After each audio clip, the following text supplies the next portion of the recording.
Bismillahirrahmanirrahim. Alhamdulillah wassalatu wassalamu ala Rasulillah wa ala alihi wa ashabihi wa mawalah wa ba'd.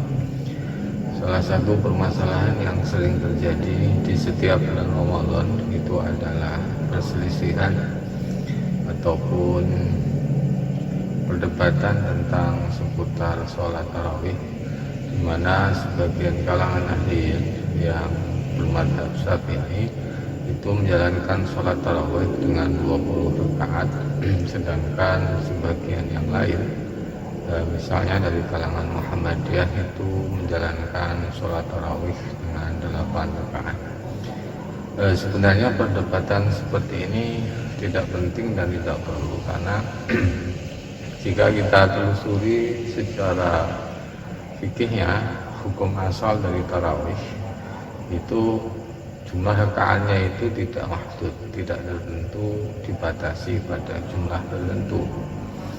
Namun demikian, belakangan kemudian muncul fatwa-fatwa dari ulama salaf yang mengaku mengidentifikasi dirinya sebagai kalangan salaf, kalangan salafi. Diantaranya adalah Syekh Al-Albani yang biasa mereka sebut sebagai tokoh ahli hadis dunia, di mana salah satu fatwa dari Al-Albani adalah mengharamkan sholat tarawih dengan jumlah rakaat lebih dari 11. Ini kemudian menjadi banyak perdebatan di internet, di dunia maya, dengan berbagai macam hujah dan sebagainya. Karena itu penting kiranya kita kalangan ahliin untuk memahami, setidaknya untuk membela diri tentang pelaksanaan sholat tarawih yang sudah berlangsung ribuan tahun dengan mengikuti pendapat dari para ulama mazhab. Pertama, kita perlu mengkaji terlebih dahulu hukum asal dari sholat tarawih tersebut, sebelum kemudian kita nanti akan mengkaji tentang dalil dan kevalidan dari dalil yang digunakan oleh para ulama mazhab untuk menetapkan rakaat sholat tarawih. Dari segi asal hukum sholat tarawih itu, sebagaimana jumhur ulama mengatakan itu adalah sunnah dengan rakaat yang tidak dibatasi pada jumlah tertentu. Ini sebagaimana dikatakan oleh Imam Syafi'i, sebagaimana disebutkan, dinukil oleh Al-Hafidz Al-Baihaqi dalam kitab Ma'rifatus Sunani wal Athar. Itu disebutkan Qala Syafi'i fi syai'in qala Syafi'i wa laysa fi syai'in min hadza dzikun wala haddun yuntaha ilaihi li'annahu nafilatun fa in atalul qiyama wa aqallus sujuda fa hasanun wa huwa ahabbu ilayya wa in aktsaru ruku'a was sujuda fa hasanun. Ibarat ini menjelaskan bahwa menurut Imam Syafi'i dalam masalah rakaat salat tarawih itu tidak rupak, tidak terbatas, dan tidak ada batasan maksimalnya. Kenapa? Karena ini adalah sholat sunnah qiyamul lail yang mutlak. Jadi apabila ada seorang memanjangkan berdirinya dengan membaca banyak surah, banyak ayat, sehingga dia berdirinya lama, yang konsekuensinya adalah rakaatnya menjadi sedikit misalkan, ini juga baik. Demikian pula bila dia lebih suka untuk memperbanyak rukuk yang berarti rakaatnya itu lebih banyak, maka ini juga adalah baik. Ini pendapat Imam Syafi'i dalam yang dikutip oleh Al-Hafidz Al-Baihaqi dalam kitab Ma'rifatus Sunan. Juga ibarat yang maknanya seperti ini itu disebutkan pula oleh Qadhi Iyad di dalam kitab Ikmalul Mu'allim, juga oleh Imam An-Nawawi di dalam Syarah Muslim, juga disebutkan oleh Al-Hafidz Jalaluddin As-Suyuti dalam Syarah Muslim. kemudian di beberapa kitab yang lain. Yang ibarat dari para ulama tersebut mengatakan wala khilafa annahu laysa fi dzalika haddun la yuzatu alaihi wa la yunqasu minhu wa anna salatal laili minal fadhaili wa raqaibi allati kullama zida fiha zida fil ajri wal fadli. Bahwa tidak ada perselisihan dalam masalah jumlah rakaat salat tarawih itu batas tertentu, tidak ditambahi juga tidak dikurangi. Hanya tidak ada ketentuan khusus tentang jumlah rakaatnya.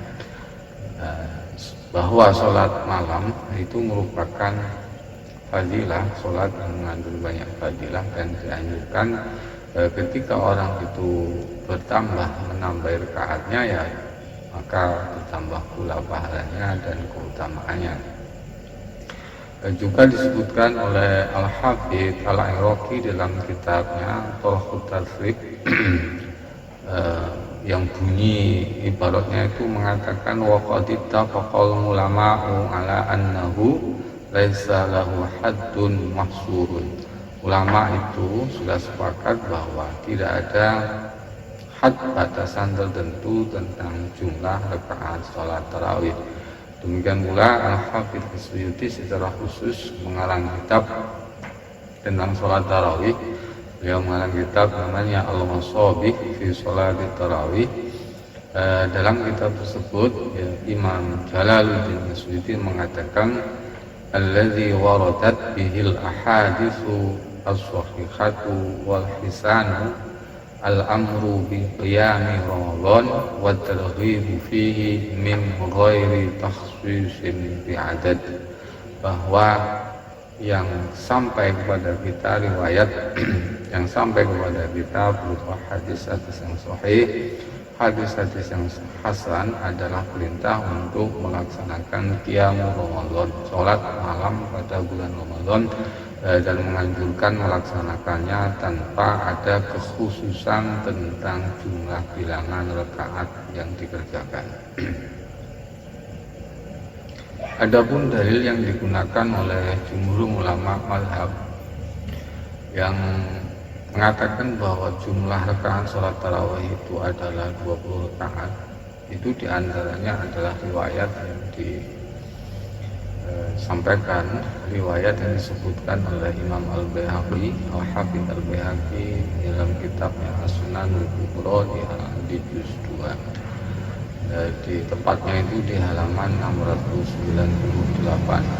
Beliau mengatakan dalam hadis itu riwayat yang bersumber dari Yazid bin Suwaifah dari Sa'id bin Yazid qala kanu yaqumuna ala ahdi Umar bin Khattab radhiyallahu anhu fi syahri Ramadhan bi 20 raka'atan. Bahwa umat Islam khususnya sahabat pada masa Khalifah Umar bin Khattab itu melaksanakan qiyamul lail, sholat tarawih itu dengan jumlah rakaat sebanyak 20 rakaat. Hadis riwayat dari Imam Baihaqi tadi ini disahihkan oleh banyak ulama hadis, bukan hanya 1-2 ahli hadis dan ulama lain yang mengatakan bahwa hadis riwayat Al-Baihaqi tadi adalah hadis sahih. Contohnya Imam An-Nawawi dalam Al-Majmu' itu mensahihkan hadis riwayat Baihaqi tadi. Juga Imam Nawawi dalam Khulasatul Ahkam di juz 1 itu juga mensahihkan hadis dari Al-Baihaqi tadi. Juga diakui kesahihannya oleh Imam Az-Zailai dalam kitabnya Nasbur Rayah di juz 2 itu. Kemudian disahihkan pula oleh Al-Hafidz Al-Iraqi dalam kitab Talkhut Tasrif fi Syarh Taqrib di juz 3. Kemudian juga disahihkan hadis tadi oleh Imam Al-Hafidz Al-Qasqalani dalam kitab beliau Irsyadus Sari li Syarh Sahih Al-Bukhari di juz 3. tepatnya di halaman 426. Kemudian hadis tadi yang diriwayatkan oleh Al-Baihaqi bahwa sahabat pada masa Umar itu sholat tarawih 20 rakaat itu juga diakui kesahihannya oleh Syekhul Islam Zakaria Al-Ansari dalam sarah Bukhari-nya, yaitu Minhajul Bari bi Syarhi Shahihil Bukhari di juz 4. Kemudian dalam kitab Hasyiah Al-Bujairimi Syarhul Minhaj ala Syarhil Minhaj itu juga disebutkan kesahihannya oleh Imam Al-Alamah Al-Bujairimi. Dengan demikian dari segi sanad hadis bahwa dapat kita ketahui bahwa hadis riwayat Al-Baihaqi tadi itu adalah hadis yang sahih. Hadis yang sahih, mengingat begitu banyak ulama yang mengatakan hadis dari Al-Baihaqi tadi sebagai hadis yang sahih. Sehingga hadis tadi bisa dijadikan hujah hukum oleh jumhur ulama mazhab yang mengatakan bahwa jumlah sholat tarawih itu adalah 20 rakaat, yang memilih 20 rakaat, meskipun tadi secara asal hukum asalnya mengatakan bahwa sholat tarawih itu rakaatnya itu tidak secara khusus ditentukan, wairu maksusin bi adadin, seperti disebutkan oleh Imam Jalaluddin As-Suyuti tadi.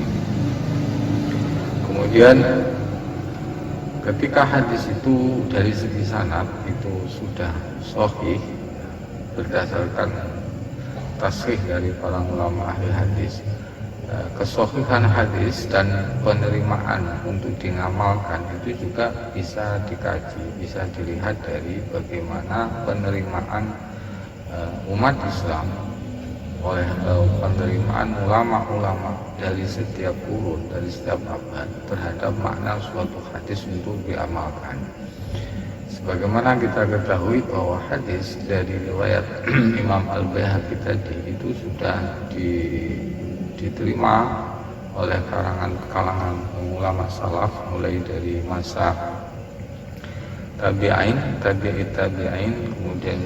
kemudian dilanjutkan pada masa a'immatul madzhab al-arba'ah, mulai dari Imam Hanafi, Imam Malik, Imam Syafi'i dan Imam Ahmad. Artinya apa? Bahwa penerimaan ulama terhadap madlulnya suatu hadis yang kemudian diamalkan oleh para ulama itu dari satu masa ke masa ini menunjukkan bahwa penerimaan ulama tersebut bisa dijadikan sebagai hujah hukum.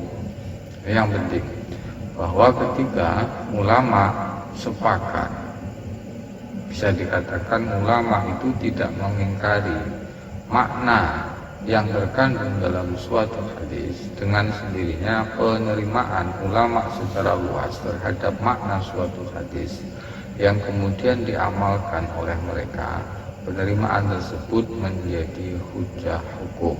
Penerimaan ini menjadi hujah hukum sih. Ini terlepas dari kesahihan sanad tadi yang dijelaskan oleh para ulama. Penerimaan ini penting untuk memperkuat dari sisi sanad. Kenapa? Karena Al-Albani ini toh masih memasalahkan kedhaifan hadis dari Al-Baihaqi tadi. Padahal dari segi periwayatan tadi sudah disahihkan oleh banyak ulama ahli hadis. Nah, dari segi penerimaan ulama ini juga sudah diterima secara luas, sehingga ini pun menjadi hujah hukum. Apa dasarnya? Seperti yang disebutkan oleh Al-Hafidz Jalaluddin As-Suyuti dalam kitab beliau Tadribur Rawi. Beliau itu mengatakan yuhkamu lil hadithi bisihhati idza talaqahu nasu bil quburi wa illam yakun lahu isnadun sahihun. Suatu hadis itu dihukumi hadis yang sahih apabila diterima oleh ulama. Idza talaqahu nasu bil qubur, jika ulama itu menerima makna yang disebutkan dalam hadis tersebut. Wa ilam yakun lahu isnadun sahihun, walaupun hadis tersebut memiliki sanad yang tidak sahih. Begitu pula Al-Alamah Ibnu Abdul Barri, ulama yang bermadhab Maliki, itu menyebutkan dalam kitabnya Al-Istidkar ketika beliau mengutip pendapat, mengutip riwayat, mengutip pendapat dari At-Tirmidzi bahwa Imam Al-Bukhari itu mensahihkan hadis yang menjelaskan tentang air laut, contohnya seperti redaksi hadis Imam Bukhari buat tahuru ma'u, bahwa air laut itu adalah air yang mensucikan. Pensahihan ini adalah hanya dilakukan oleh Imam Al-Bukhari. Ahli hadis lain itu tidak mengatakan kesahihan hadis buat tahuru ma'u sebagaimana Imam Al-Bukhari. Namun demikian, penerimaan seluruh ulama terhadap makna hadis bahwa air laut itu adalah air yang dapat mensucikan, itu dengan sendirinya mensahihkan hadis yang disebutkan oleh Imam Al-Bukhari tadi, walaupun di situ hanya Imam Al-Bukhari yang mengatakan bahwa hadis at-tahuru wat-tahuru ma'uhu, air laut itu adalah air mensucikan, itu hanya disebutkan oleh Imam Al-Bukhari. Kemudian Al-Hafidz As-Sakhawi dalam kitabnya Fathul Mughith itu juga mengatakan idza naqalatil ummatu ad-dha'ifa bil qubuli yu'malu bihi 'ala as-sahih hatta innahu yanzilu manzilatal mutawatir. Jadi ketika ulama itu sepakat menerima untuk mengamalkan suatu hadis yang dhaif, maka hadis yang dhaif tadi itu dengan sendirinya meningkat atau diamalkan menjadi hadis yang sahih, dan dia menempati layaknya seperti hadis yang diterima secara mutawatir. Ini pembedahan dari kajian penerimaan ulama bahwa hadis yang diriwayatkan oleh Imam Al-Baihaqi tadi, bahwa Umar bin Khattab, bahwa sahabat pada masa Khalifah Umar bin Khattab itu melaksanakan tarawih sebanyak 20 rakaat, itu selain disahihkan sanadnya oleh Imam An-Nawawi, oleh Imam Al-Qastalani, oleh Imam Az-Zailai, oleh Imam As-Suyuti dan sebagainya, ini juga dari segi makna hadis itu juga diterima dan diamalkan dari satu kurun ke kurun yang lain berikutnya sampai saat ini sudah berabad-abad, bahkan sudah ribuan tahun jika kita mengacu pada tahun sekarang, tahun 1442 Hijriah. Lalu apa dasar Syekh Al-Albani mengatakan bahwa sholat tarawih lebih dari 11 rakaat itu hukumnya haram? Dasar yang digunakan oleh Al-Albani untuk mengharamkan sholat tarawih lebih dari 11 rakaat itu adalah hadis yang diriwayatkan oleh Imam Bukhari dari Aisyah yang mengatakan bahwa Rasulullah Kanjeng Nabi itu tidak pernah sholat baik di bulan Ramadan maupun di bulan selain Ramadan dengan melebihi 11 rakaat. Redaksi hadisnya itu menyebut makana yazidu fi Ramadana wala fi ghairihi ala ihda asyrata rakaatan. Berdasarkan hadis tersebut, Al-Albani itu mentahdid, atau Al-Albani itu memahami bahwa hadis Aisyah tadi yang redaksinya ada penyebutan 11 rakaat, penunjukan kata 11 rakaat itu oleh Al-Albani dipahami sebagai suatu tahdid. Artinya bahwa Al-Albani itu memahami hadis Aisyah ini bahwa sholat tarawih itu tidak boleh lebih dari 11 rakaat berdasarkan redaksi yang menyebut perkataan ihda asyrota rakaatan. Adapun jumhur ulama, ya selain Al-Albani, baik itu dari Hanafiyah, Malikiyah, Syafi'iyah, Hanabilah dan ulama-ulama lain yang masih banyak yang tidak terafiliasi dengan madhab, itu memahami hadis Aisyah ini penunjukannya bukan pada tahdid tetapi kepada ghalibnya. Artinya apa? Artinya Nabi itu sholat tidak lebih dari 11 rakaat di bulan Ramadan maupun di selain bulan Ramadan itu adalah sebagai ghalibnya. Umumnya Nabi itu sholatnya memang segitu ya, karena mungkin Nabi ada masa di mana beliau sakit, di mana beliau banyak ada urusan-urusan yang harus dilakukan, sehingga terkadang bisa berkurang, terkadang juga bisa lebih dari 11 rakaat. Ini yang cara pemahaman yang ditempuh oleh jumhur ulama, oleh para ulama. Pertanyaannya, kenapa jumhur ulama mazhab itu tidak menjadikan hadis Aisyah yang menyebutkan redaksinya 11 rakaat itu sebagai hujah?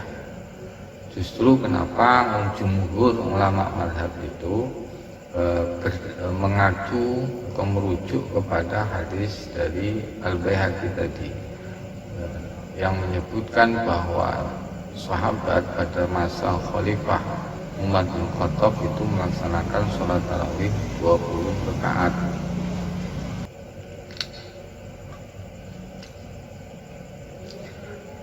Hal ini karena jumhur ulama melihat beberapa riwayat hadis lain yang itu juga sahih, seperti misalkan di Musnad Imam Ahmad yang juga bersumber dari Aisyah Ummul Mukminin, bahwa anna Rasulullah sallallahu alaihi wasallam kana yusolli minal laili salasa asyrata rakaatan. Ini redaksi dalam hadis yang diriwayatkan oleh Imam Ahmad, itu menyebutkan Rasul sholat pada malam hari itu bukan 11 rakaat sebagaimana diriwayatkan oleh Imam Bukhari tadi. Jadi secara zahir ada ta'arud, ada pertentangan antara hadis yang diriwayatkan oleh Al-Bukhari dengan dari Imam Ahmad tersebut. Kemudian di riwayat Imam Bukhari sendiri, kemudian di riwayat Imam Muslim, di Muslim itu di nomor hadis 738 itu, dan di Abu Dawud yang juga bersumber dari Aisyah itu ada redaksi yang sama dengan di redaksi hadis di Imam Ahmad yang mengatakan yusolli minal laili salasa asyrata rakaatan. Nabi itu menjalankan sholat pada waktu malam itu sebanyak 13 rakaat. Oleh karena itu, Syekh Khalil Ahmad As-Saharnapuri dalam kitabnya Baldul Majhud fi Halli Sunani Abi Dawud di juz 5, yaitu memberikan penjelasan tentang ta'arud zahir antara hadis dari riwayat Bukhari yang bersumber dari Aisyah dengan hadis yang riwayat Imam Ahmad yang juga bersumber dari Aisyah tadi, antara jumlah bilangan 13 dan jumlah bilangan 11 yang diriwayat Imam Bukhari. Dalam kitab tersebut beliau itu memberikan dua jawaban tentang fiskal ta'arud secara zahir tadi. Ada kejanggalan, pertentangan secara zahir antara riwayatan jumlah rakaat tadi. Kata Syekh Khalil Ahmad tadi dalam kitab Baldul Majhud, beliau mengatakan fa inna hadzal haditsa la ta'alluqa lahu bit tarawih la nafyan wala isbatan fa ka'annaha shalatun ukhra wal istidlalu bi hadzal hadithi ala anna tarawiha samanu raka'atin lahun. Hakada kataba Maulana Muhammad Yahya al-Marhum min taqriri syekhi. Kata Syekh Khalil Ahmad dalam kitab Badrul Mansur tadi bahwa hadis riwayat Aisyah yang menyebut bahwa Nabi sholat tidak lebih dari 11 rakaat itu tidak ada kaitannya dengan sholat tarawih, tidak ada hubungannya dengan sholat tarawih, la nafian wala isbatan, tidak menafikan dan tidak juga menetapkan. Artinya hadis riwayat Aisyah tadi itu tidak menetapkan jumlah rakaat sholat tarawih, juga tidak menafikan jumlah rakaat sholat tarawih. Begitu pula Syekh Al-Kirmani dalam kitab beliau Al-Kawakibud Durri di Syarhi Shahih Al-Bukhari ketika beliau mensyarah hadis riwayat Aisyah tadi yang mengatakan makana yazidu fi ramadhana wala fi ghairihi. Di perkataan wa ghairihi itu beliau Syekh Al-Kirmani mengatakan fa in qulta salatut tarawih Salatut tarawihi 20 raka'atan wa inda Malikin 36 raka'atan fama wajhuhu. Jika Anda bertanya salat tarawih itu kan 20 rakaat ya, dan menurut Malik itu adalah 36 rakaat, bagaimana pandangan penjelasan kenapa ada riwayat dari Aisyah yang menyebutkan jumlah sholat tarawihnya kok 11, sedangkan tarawih yang dilakukan oleh jumhur ulama itu 20, demikian pula menurut Imam Malik 36.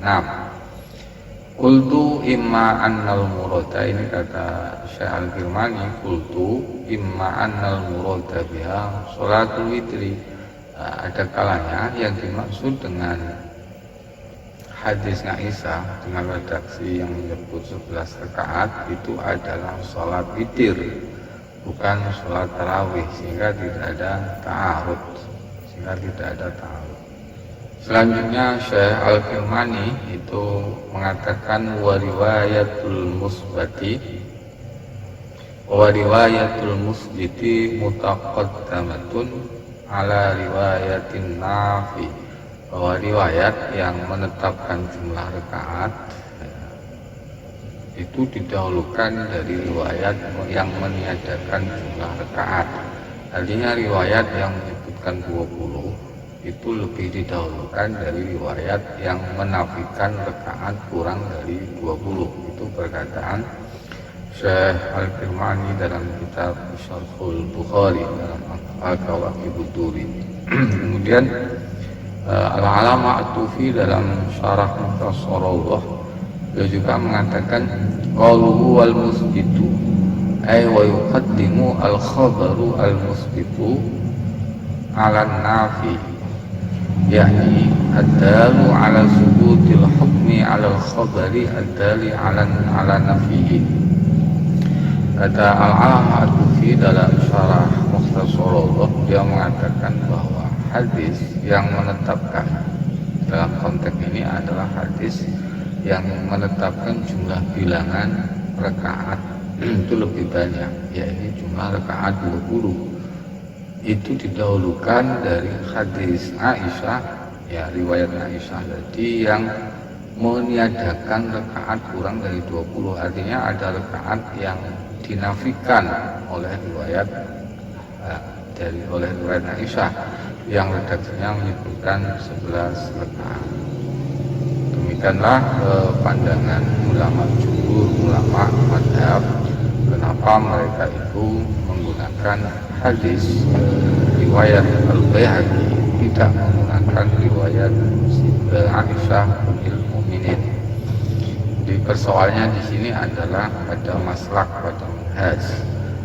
ketika jumhur ulama itu melihat hadis Aisyah yang menyebutkan redaksi 11 itu sebagai ghalib, bahwa Nabi itu umumnya sholat dengan sholat malam qiyamul lail itu umumnya 11 rakaat ghalibnya, baik di bulan Ramadan maupun di selain bulan Ramadan.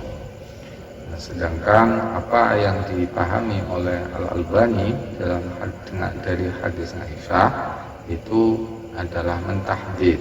Nah, karena Albani itu mentahdid, membatasi, menentukan jumlah maksimal sholat tarawih, maka dia menfatwakan haram sholat tarawih lebih dari 11 rakaat. Apa yang difatwakan Albani ini jelas khata'un badilun, jelas salah dan badal, karena begitu banyak penerimaan ulama jumhur yang tidak bisa dibantahkan, tidak bisa terbantahkan, dan penerimaan ulama secara luas syarqan wa gharban di hampir seluruh dunia menerima dan mengamalkan riwayat Baihaqi yang menjelaskan bahwa Khalifah Umar pada masanya itu melaksanakan sholat tarawih 20 rakaat ini menjadi hujah.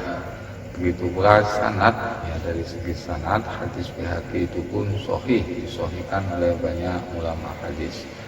Artinya dari segi sanad itu bisa menjadi hujah, dan penerimaan ulama ya, dari abad ke abad itu juga menjadi hujah. Dengan demikian fatwa haram sholat tarawih lebih dari 11 rakaat itu adalah batil atau bersalah. Fatwa haram tentang sholat tarawih yang lebih dari 11 rakaat yang dikatakan oleh Albani itu adalah salah. Demikianlah sekedar memberikan tanggapan, mudah-mudahan ada manfaatnya. Wallahu yahdi ila ahsani shawab. Assalamualaikum warahmatullahi wabarakatuh.